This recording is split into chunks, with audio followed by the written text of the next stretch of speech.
If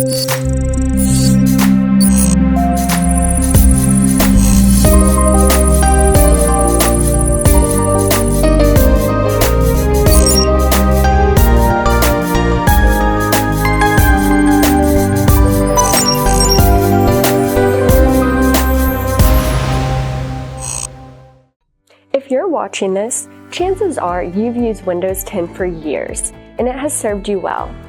But like every version before it, Windows 10 has an expiration date.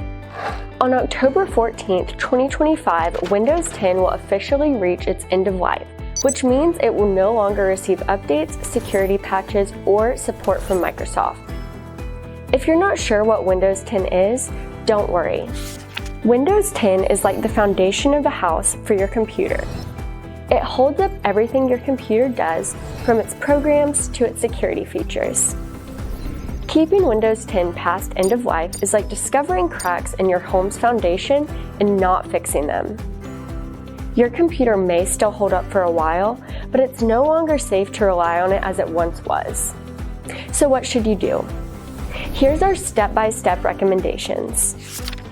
1. Work with your IT provider to create an upgrade strategy.